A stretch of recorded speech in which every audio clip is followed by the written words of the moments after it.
Yo guys, what is happening? What is going on? Today we have the 10-18mm f4.5 to 5.6 lens. Is this good for everyday use? We're gonna find out. It is an absolutely beautiful day for an amazing lens review video. Let's go and do this.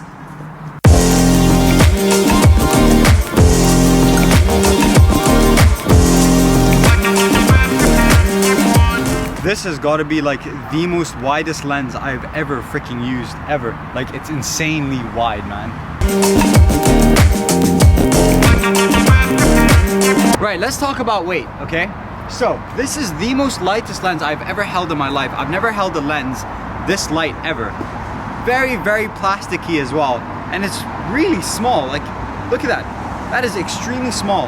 Now, when you hold this, you're gonna be like, is it really worth the price? Because this was 200 pounds, but I kind of like the fact that it feels like a Toys R Us toy. I like the fact that it's really light. It means that the camera itself with the lens isn't going to be heavy, so it's really nice to hold while you're walking around, so you don't have to put it in your bag all the time. Thumbs up.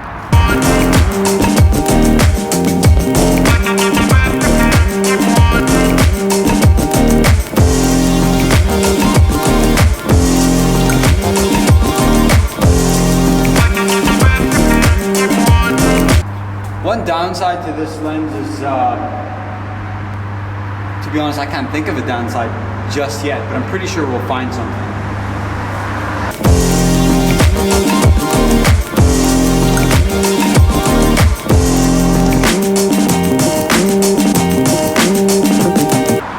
Let's try some portraits. Alright, so we just tested out this lens for portraits. Way too wide, you get no depth of field. You have to literally get this close to the person in order to get close enough to get a portrait of them. Yeah, definitely not for portraits. So that is thumbs down for portraits.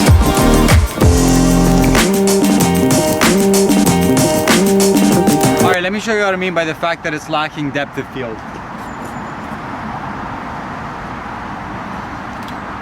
See what I mean? It's quite funny because like it's an f4.5, which it still should have some depth of field to it, but because it's so freaking wide, everything's pretty much in focus, which, to be honest, isn't such a bad thing. I'll show you why in just a little bit.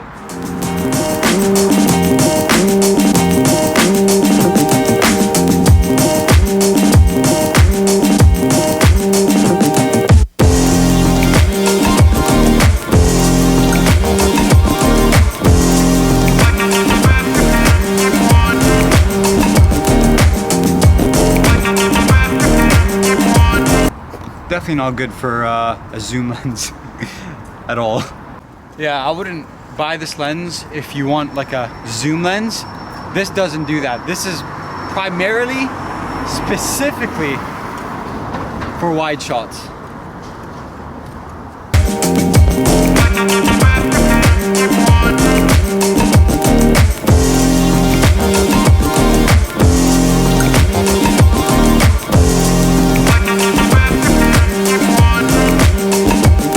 One thing I like about this lens is that once you've pretty much put it in focus, which doesn't take too long to do at all, everything stays in focus. For example, I'll get a picture of these two people right in front of us. It could make for a really good like street photography lens because it's just quite handy, you know what I mean? Like, you don't have to focus. For example, we'll get another one that was pretty shit. I didn't even have to like refocus that. I just kept it the way it was. Everything's in focus, literally everything, because there's no depth of field, and that's one thing I really like about this lens. Alright, I had to focus that on you because we're in a pretty dodgy area and people keep looking at us in a weird way every time I point like a camera at them, so yeah. Alright, let's keep going.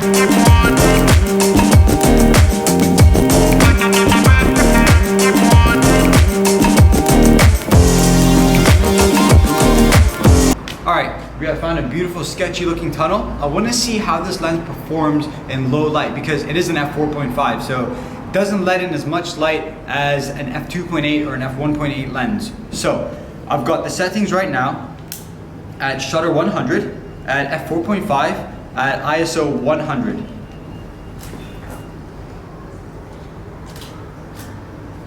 All right, as you can see, pretty freaking dark. So we basically have to crank up the ISO to like a 400 or an 800 in order for it to be bright enough. We're still getting some vignette, whatever you want to call it. So yeah, downside for low light performance.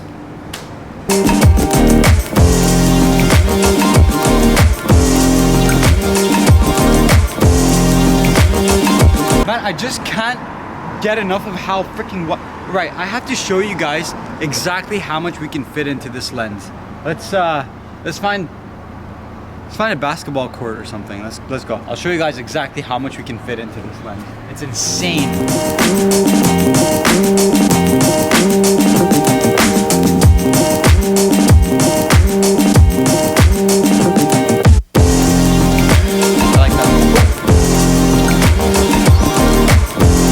All right, let me show you how wide this lens is. I can literally get this entire thing in the photo. From standing right next to it. That is insane. That's actually, look at this, look at this, look at this. Come here. Look at that. That's crazy. Everything is in the freaking photo and more. That looks so nice as well. Dude. Whatever photo you take on this, it actually looks really interesting.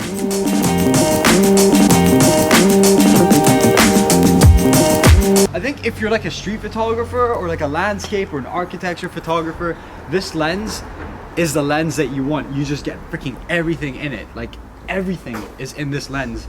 It's so freaking cheap. The quality is amazing.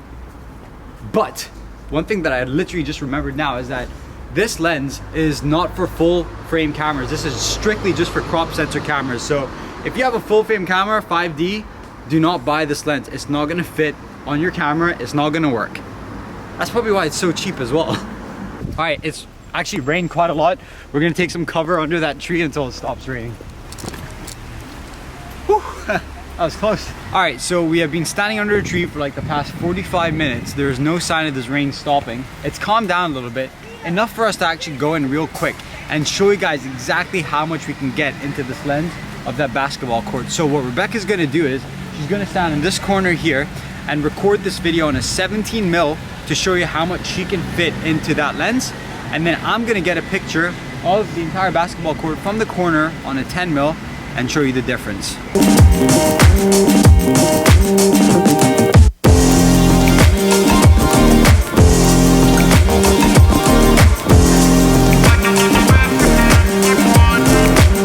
Amazing, absolutely amazing. Let's get out of the rain.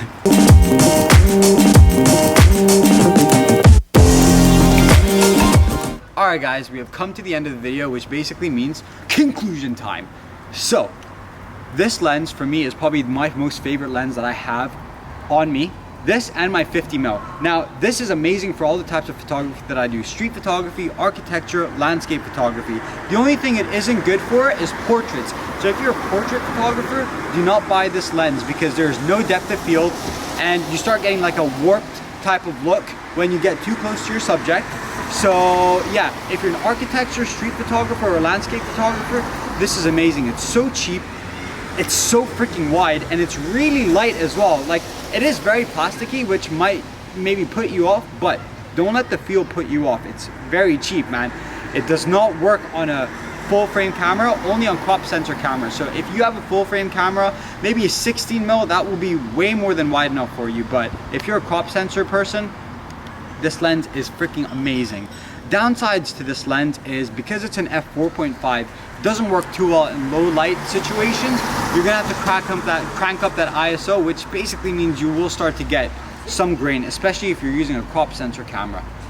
I mean, other than that though, I'm absolutely in love with this lens. I keep this lens on my camera at all times, and the only time I ever change it is if I'm taking a portrait. So yeah, I give this 2 thumbs up, man. 9 out of freaking 10. It would be a 10 out of 10 if it zoomed in a lot more and there was more depth of field, but aside from that, 9 out of freaking 10. The quality is absolutely freaking amazing. And the fact that everything is always in focus, once you set the focus, absolute plus, man. So, I think I just spat everywhere. Please subscribe if you have found this video helpful or if you just dug the video. And yeah, let me know if you have any questions in the comment section. Please follow me on Instagram. Please subscribe. Follow the camera girl as well, everywhere. Hope to see you guys next time. Peace.